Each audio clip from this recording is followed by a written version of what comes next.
These young people came out for a camping trip, but they didn't truly love nature.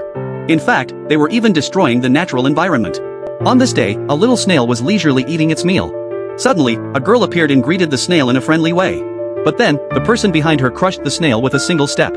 After that, the girl saw a little bird trapped in garbage. She quickly rescued the bird. Soon, they chose an open patch of grass and began to set up their tents. At that moment, a boy tried to break a tree branch but accidentally smashed a nest of bird eggs. Then, after drinking their beverages, they casually threw the bottles away and even used hairspray to attack a spider. While sprinkling seasonings, they immediately burned 2 butterflies. The girl saw all this and reminded everyone not to destroy nature, but no one paid any attention to her. In an instant, someone urinated on the ground, which corroded a little mushroom. But the corroded mushroom actually stood up and, along with its companions, ran into a hidden thicket. When the girl followed and took a look, she found herself in a world of fairies. The mushroom fairies were wiping the bodies of little ladybugs, helping the scorched butterflies to fly, and even performing CPR on a little spider. In an instant, the spider came back to life.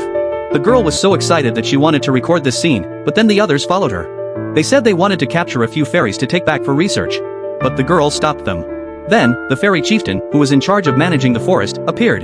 The girl quickly tried to record what was happening, but suddenly she saw several fairies carrying a blood-stained shoe. She was about to warn the others when she disappeared. That night, the girl was suddenly awakened and found that all her classmates were gone.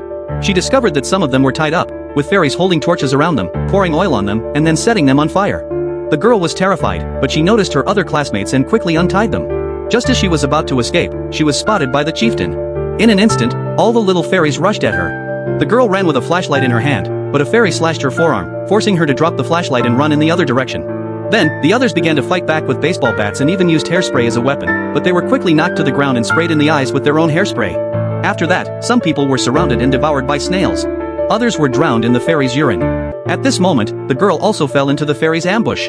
Fortunately, she had brought a pocket knife and managed to cut her hair to save herself. But the knife was picked up by a fairy, and the girl had no choice but to keep running. Suddenly, her feet were trapped by a fairy. She took out her weapon and eliminated the fairy, but she was exhausted. Then, the chieftain appeared, holding the knife, and accused the girl of letting those who destroyed the forest go. He was about to attack the girl when a puddle of white liquid covered the chieftain's eyes.